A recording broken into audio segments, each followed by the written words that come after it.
Okay, I No, this wasn't is gonna go that far, but no, this is ridiculous. Coming in Like hot. Yes,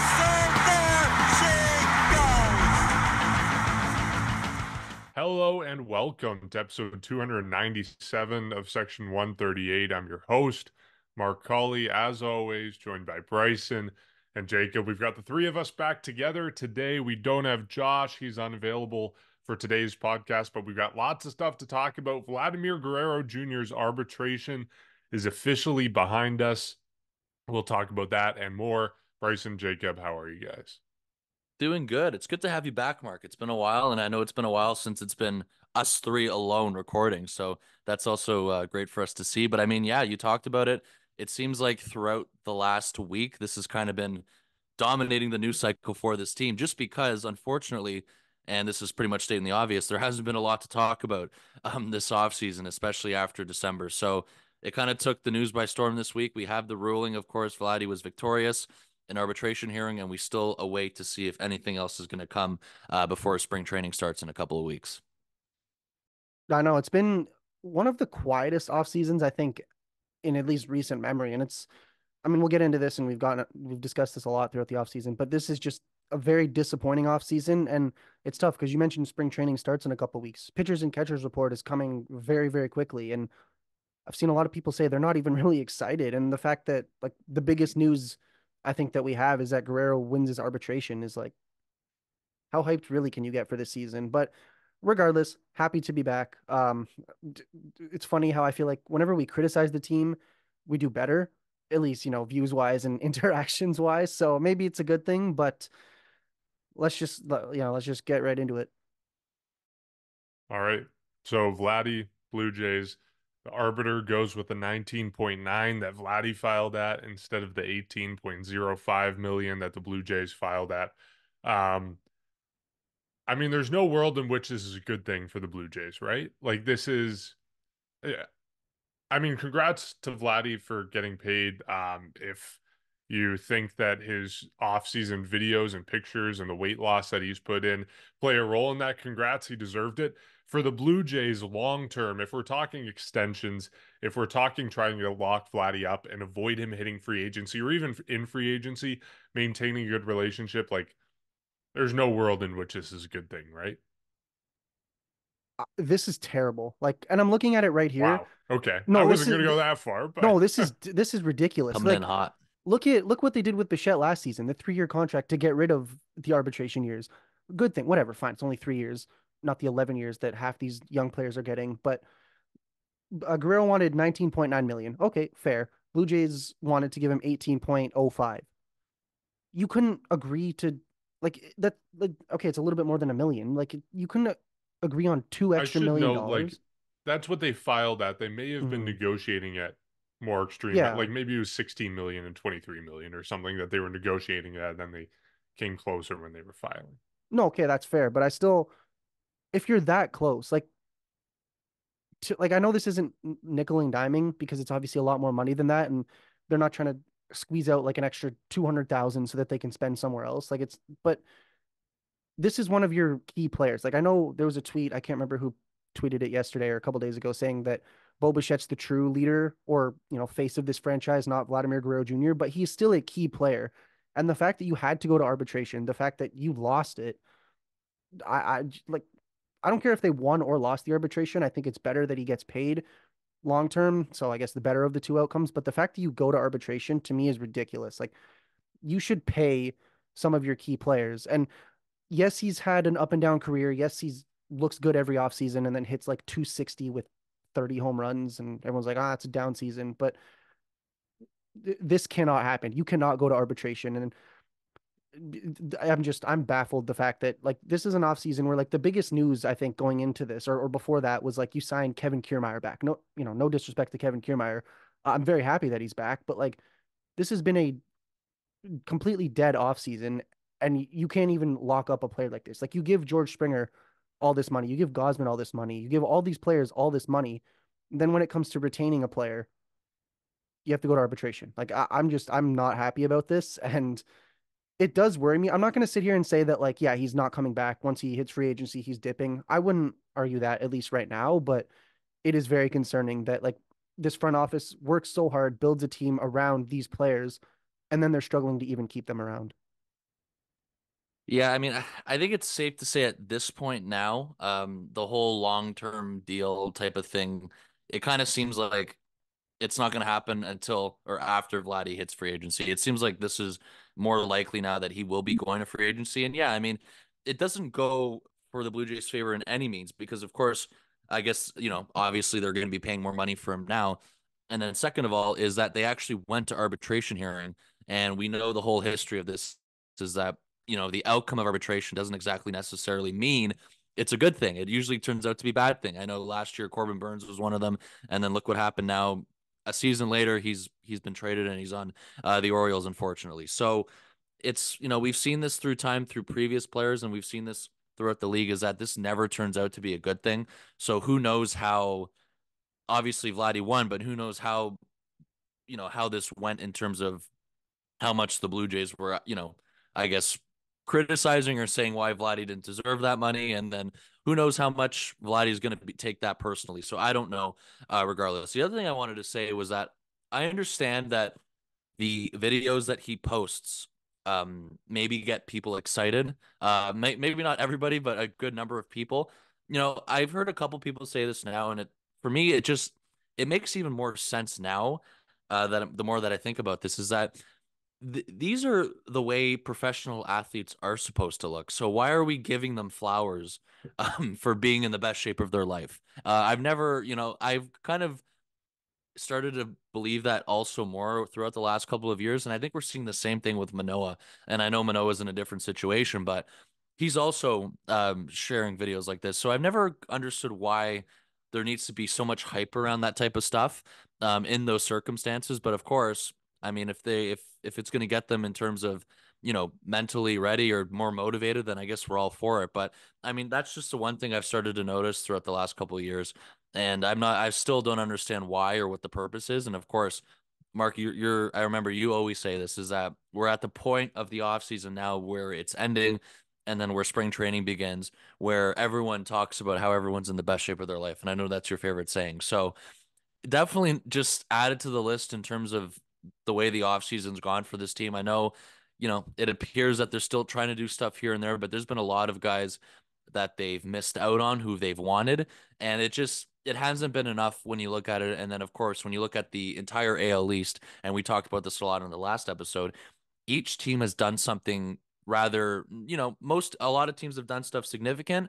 And then, regardless, other teams have just done more than this team. So that part is still scary. And I know anything can pop up here within the next couple of weeks, but it just feels like in that sort of sense, this team is behind. And of course, obviously, in terms of not adding as many people as we once thought, the other thing is that this team is going to be relying on guys like Vladimir Guerrero Jr. to bounce back and have an up season, a guy like George Springer to have an up season. So it just puts more pressure on them, I feel like also. And a guy like Vladdy, I mean, he's at the point now where he needs to show this or not. And I know he feels very motivated and believes that it's going to be his year. But I think with all this, we're just waiting to see it to believe it because we heard the same thing last year, and of course, it's been a couple years since he's been that type of Vladdy. And the last time we saw that type of Vladdy was in 2021. So definitely not, good for him, of course, again for getting more money, but this just doesn't seem like it was obviously the best course of action for either side. And it is a bit silly how they couldn't settle on something in the middle because they were only, I think, a million or a million and a half short of each other. But it also just kind of gives me a foregone conclusion that when his deal is up or when his team control is over, he will be going to the open market. And I'm not saying that means he's going to leave, but it just feels like we're heading in that direction. Yeah, it certainly feels like if you're 2 years away from him hitting free agency, 2 seasons away, and there's not much dialogue going on, and you can't come to an agreement on a 1 year deal before the arbitration deadline. And then, of course, the Blue Jays are a file and trial team, so they're not the only way they're going to sign a deal past that is if they are agreeing on a multi-year deal that would buy out his last 2 years of arbitration, plus potentially anything after that into free agency. Like, it doesn't bode well that they couldn't agree on a 1 year deal before heading to arbitration if you're looking for the Blue Jays to be signing this guy to an 8 to 10 year or 12 or whatever year extension. It's certainly not a good sign. And it's also never a good thing when a player is in the same room or an agent is in the same room as a team that is purposely trying to downplay what a guy's statistics are. I mean, we've seen this with Corbin Burns. We saw this with Marcus Stroman and the Blue Jays. Like, it doesn't bode well when you are, as a team, purposely denigrating what the player does with the player in front of you when in a year's time you may be trying to convince this guy to sign and stay with your team long term. So that's also not a good thing. The caveat I will add though is that I think if any player can deal with this and understand that this is just the business of baseball, it's Vladimir Guerrero Jr. Like, he was born into professional baseball with his dad, and he's been around it for, the 2.5 decades of his life. So I don't think he's totally a stranger to this. I think if anyone understands that it's just business, this is what happens when you go to arbitration.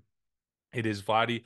And so that gives me hope that he won't hold it against the team and that it won't become something personal as it was with Marcus Stroman, as it was with Corbin Burns or any other infamous arbitration example. So that's the thing from this that gives me hope. Bryson, you talk about the photos and videos of Vladdy this offseason, and we just saw a new one come out today of him on Instagram Live taking BP, and he looks really good.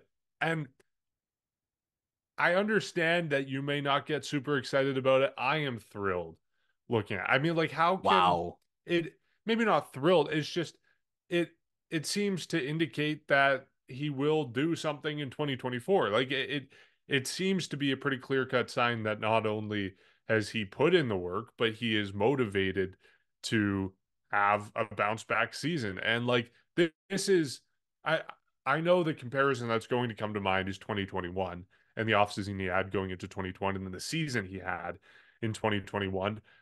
He looks even better than he did going into the 2021 season. So that's the part of this. Like, I understand that, yeah, Bryson, it is part of an athlete's job to just be fit all the time and do this every offseason. But I mean, if you're a Blue Jays fan, you got to be at least a little bit excited by what you're seeing in the videos that are posting and drinking the Kool-Aid to some extent, right?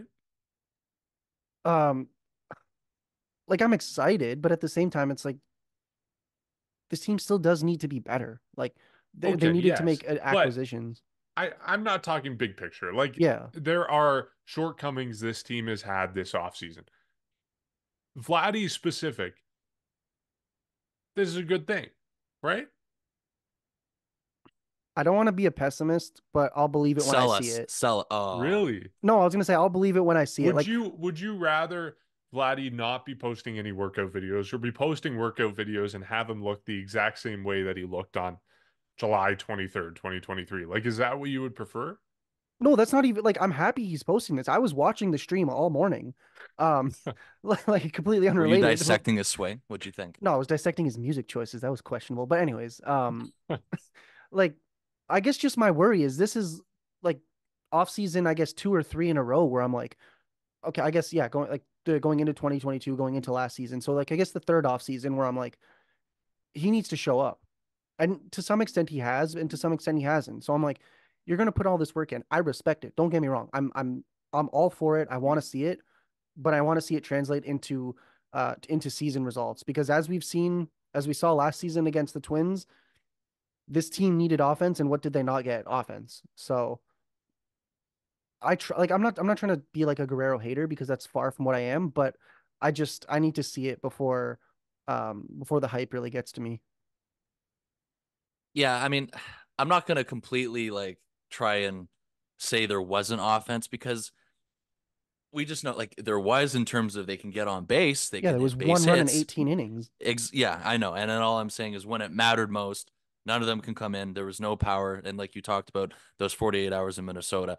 For me, honestly, and I know this is different from both of you. I actually would have rathered him show up to camp the way he looks now and not have said a word. I would have loved that.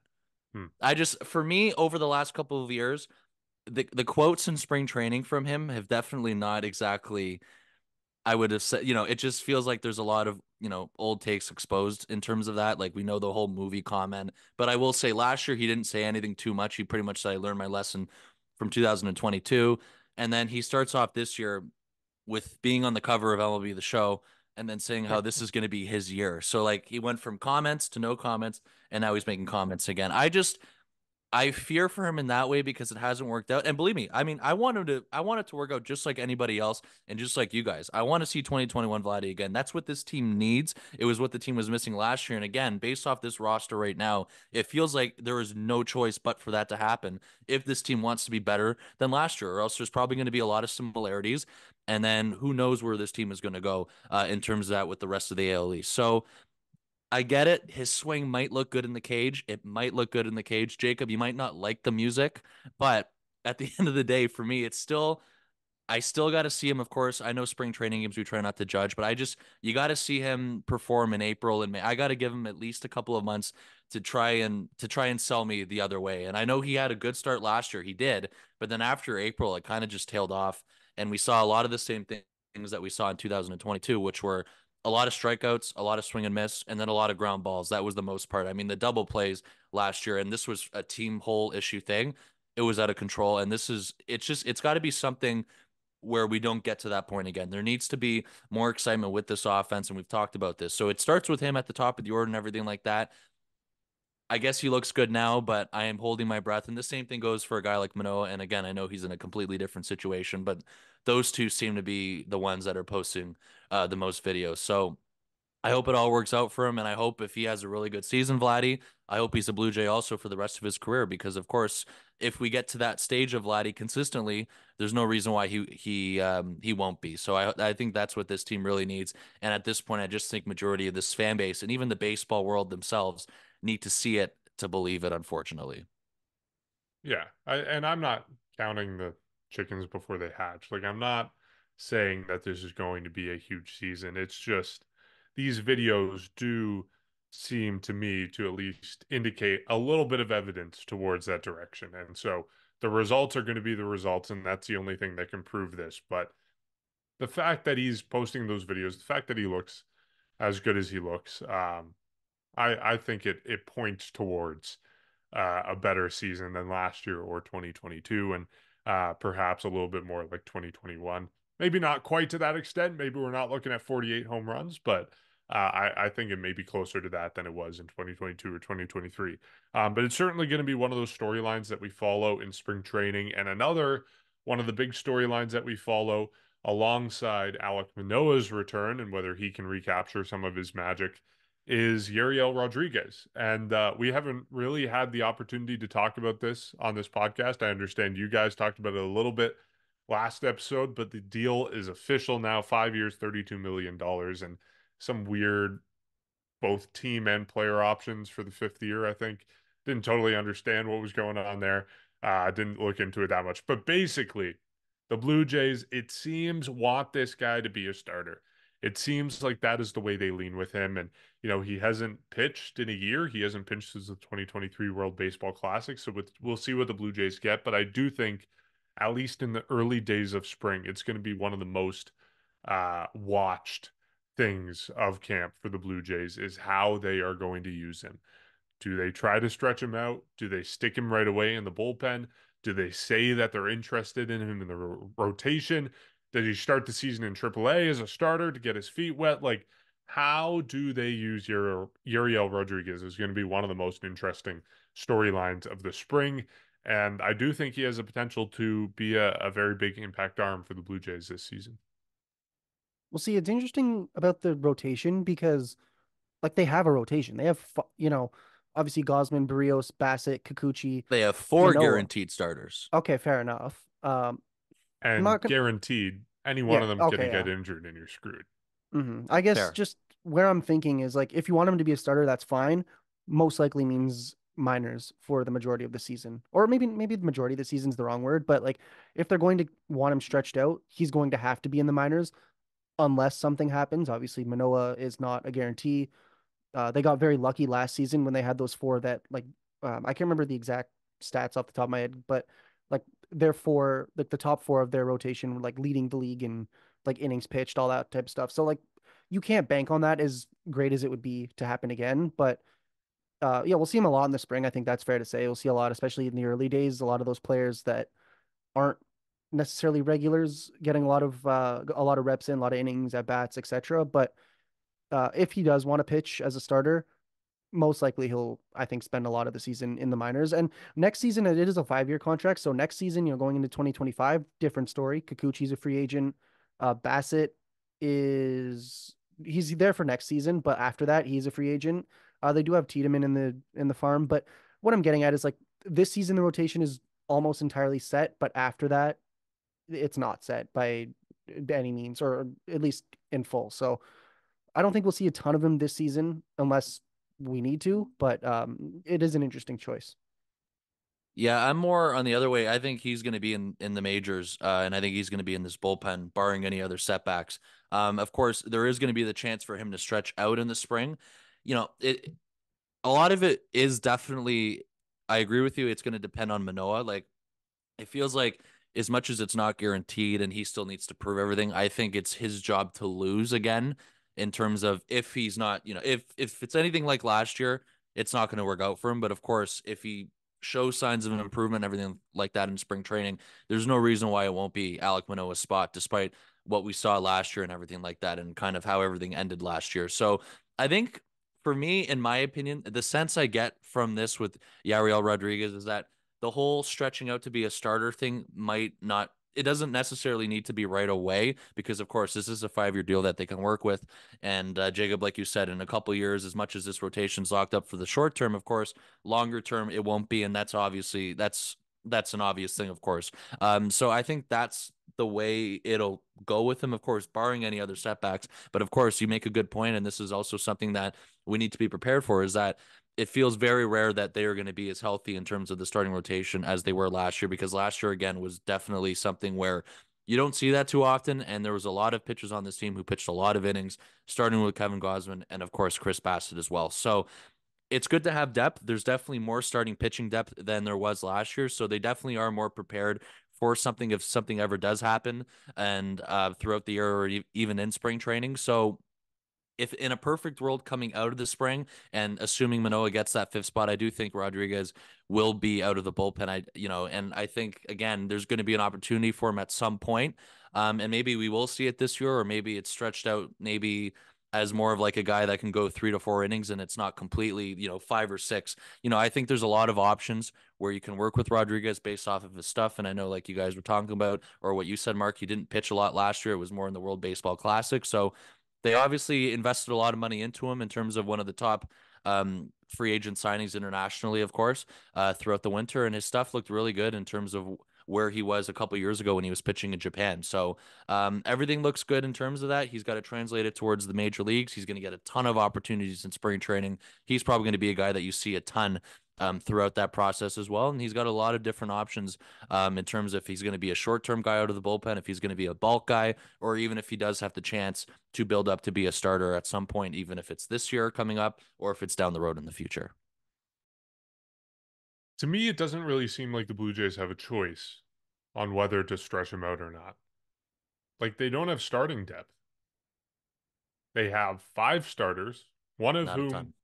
was not good at all last season and got demoted halfway through the season and got lit up in single A Jeez, in a you want to rip him simulation anymore? game. Who should never have been back up to Like, begin with. it's it's not to rip Alek Manoah. It's just saying you have No, I know what you five mean. Yeah. starters, one of Mhm. whom did not perform last season, and the Blue Jays seemingly have no depth outside of Uriel Rodriguez. So I don't think they have a choice but to stretch him out and stick him in AAA to start the season, or maybe as a long guy in the bullpen. I don't know, but it they don't have a lot of freedom here. They don't have a lot of room to move, and like something is going to go wrong. Like Robbie Ray fell down a flight of stairs in spring training. Like Marcus Stroman stepped on a sprinkler, or no, he just it was No, pitcher's he fielding just, yeah, practice, he and just he just busted stopped. his knee. Saunders Like was the sprinkler. Yeah. Saunders was a Yeah. sprinkler, but the point is things happen. Like there's no world in which the rotation is as healthy as it was last season, and it strikes me as a surprise that the Blue Jays haven't done more to bolster their rotation depth, even like getting minor league deals for guys who can pitch in the rotation in AAA and build out that depth. It doesn't have to be a big move. It just has to be a move to get more bodies who can fill in at the major league level, and they haven't done that. And so I think that's going to be a weakness this season, but I also think they have no choice but to stretch out Yariel Rodriguez, put him in the rotation in AAA or as a long man in the bullpen, and use him in the rotation when inevitably someone gets injured or doesn't perform, because that is going to happen at some point. It's just inevitable.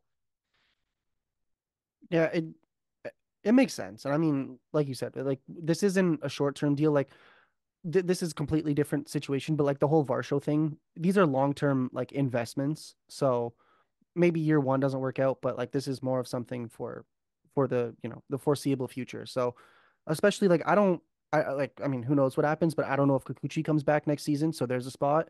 Obviously, we don't know what's going to happen with Manoa and then Bassett only a couple more seasons. So like it's good, but I think my concern is like, look, they don't have starting depth, but like why is this, I guess, like the biggest move that we have to talk about? Like why have you not gone and acquire a bat?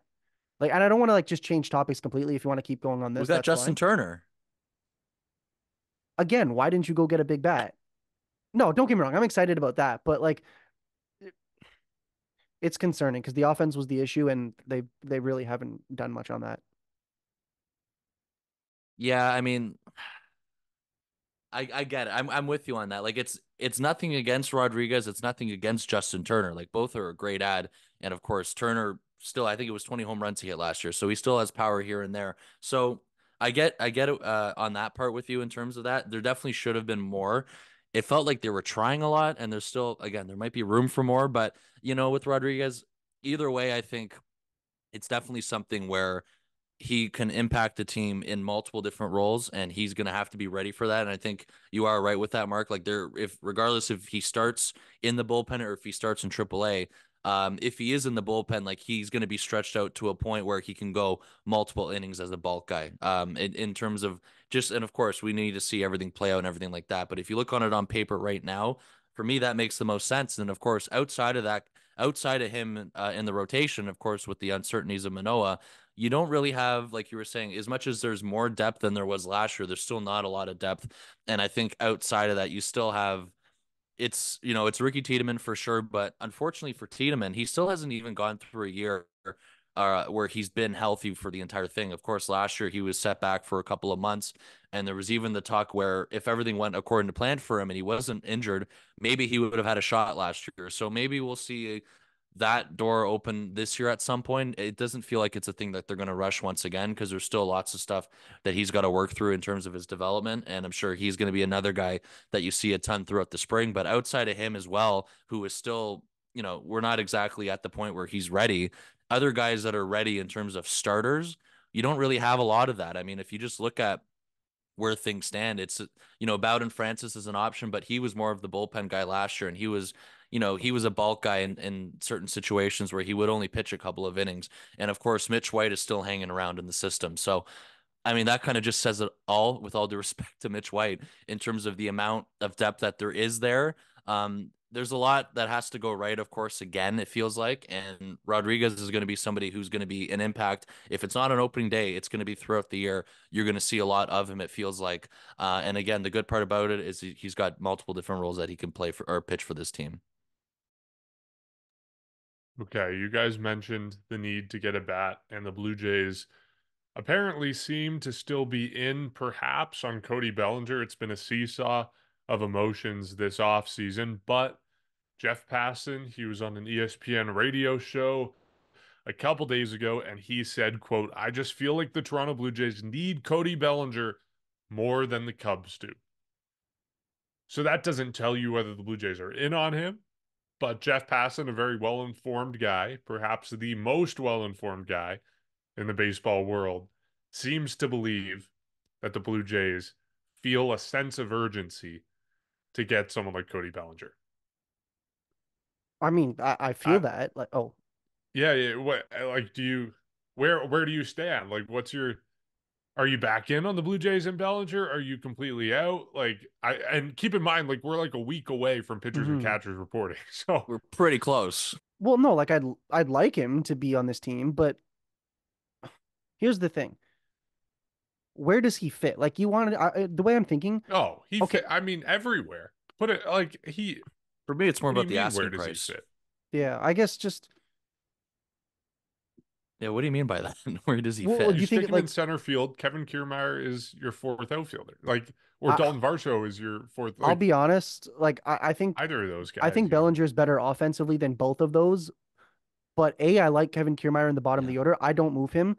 Um, I like Varsho's defense better, and Yeah, but you I'm don't need probably Yeah. defense. like I'm probably You're the gonna get best hate for that. defensive team in baseball. You can Yeah, take a because of little bit guys away like from that. that, but you can take a little bit away from that to become a much better lineup than 15th in runs scored, which is about where they were last season. Like, Like I see what you mean, but I feel like there's gonna be people that disagree with this, but I don't think that putting him in the outfield makes a lot of sense right now. Like I think it's Wow. full, and like this is what's annoying me is like you so need you don't want the Blue Jays to sign Cody no, no, Bellinger. Wow. no. I Am would I getting love, that right?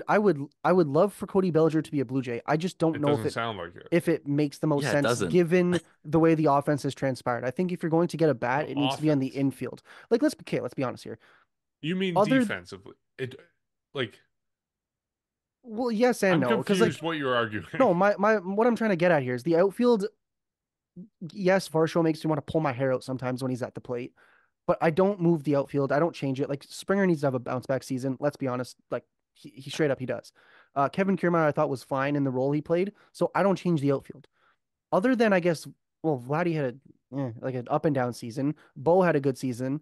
Uh, Danny Jansen had a good season. Alejandro Kirk not so much. But then you look at, I mean, I like Biggio a little bit better than I did at the start of last season. Well, actually, a lot better. But the infield is what needs work. Like it's not the outfield. And I know I'm like when I say that, what I mean is like you need offensive players, and I think that kind of fits well with the infield needing to be better. Is what I'm trying to get at. Like, yes, it would make more sense to get a Jose Ramirez at third base instead of Cody Bellinger in center field. Like, defensively, that makes more sense for the Blue Jays. But you look at the free agent market, like I said, Yeah. we're a week away from pitchers and catchers reporting. It's not like you have a ton of options to go out and get that impact bat that is going to become the guy who turns around your offense, which is kind of what the Blue Jays are looking for, at least from the outside looking in, what they need. So it's like it's kind of Cody Bellinger or be happy with the lineup you have. I Yeah. see what you like. I feel like if this was a month ago, I would have said absolutely go get him. I mean, Yeah. don't get me wrong. Like, I'll be happy if he comes to the Blue Jays. I don't know how comfortable I am giving either of the three outfielders they have right now a fourth outfielder role. Is what I'm trying to get at, I which will is probably going to say be the minority opinion here. he did play 60 games at first base last year. Like he can play Hmm. first base. And we all know Vladdy isn't at first base every day. And I know Justin Turner kind of adds into that as well. But when you think But about it, Turner what can play third. exactly Turner can go anywhere else. And when you look at this team on paper in terms of projected third baseman and projected second baseman, your third baseman is Kevin Biggio. And then your second baseman is Davis Schneider. And of course, your bench, you have Kiner Falefa, you have Espinal. So there's not really a guy there that like in terms of this is more about adding another bat in terms of power Hmm. and everything like that. You can move around Turner. Again, like Mark, you said, he can play anywhere, Turner. He doesn't care. He pretty much flat out said he doesn't care as long as he's in the lineup. And then Bellinger, if it's not in the outfield, which I understand what you're saying about the other three in the outfield, he can be at first base. Like this is something where this lineup is changing all the time. And you have that luxury where Bellinger could be at first base. And if there's days where they don't want to play a guy like Varsho or a guy like Springer needs a break, he can go in the outfield as well. So like this is more about adding another bat.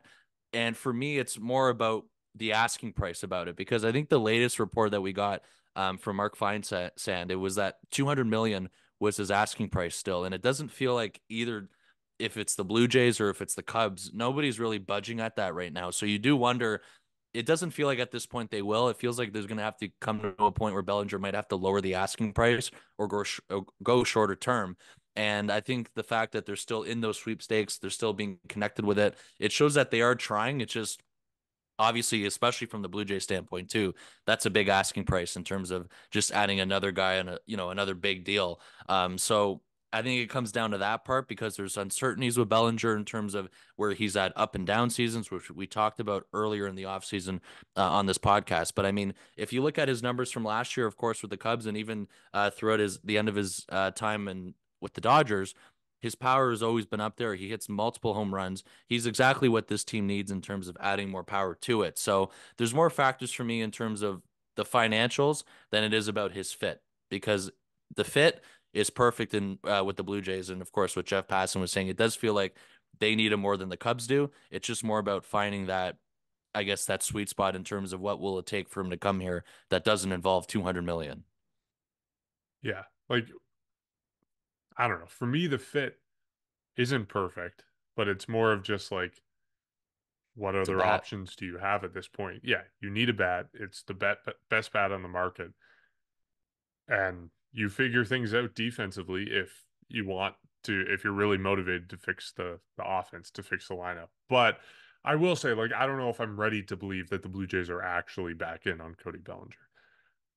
I don't know if I'm at that point yet. Fair. Well, I guess also like they haven't really Jacob done can't stand him, eh? ooh about no, no, no. I want like I would be happy. I don't know if I know what you right mean. Yeah. now it makes sense. If this was back when but what the alternative is there? that's That's my my issue is like there like, isn't, and that's yeah. why So I'm not happy with the offense or with the offseason if they don't get him, but I also don't We know know that they tried getting Jock Peterson, yeah. another outfielder, right? Hmm. Yeah, Solaire, they're still kind of in and out with that as well, I think. So there you go, mhm. right? Yeah, it's just been such a weird offseason. Like I would love for them to get a better bat. They absolutely need another bat, but at this point in the offseason, I don't know if it's going to happen.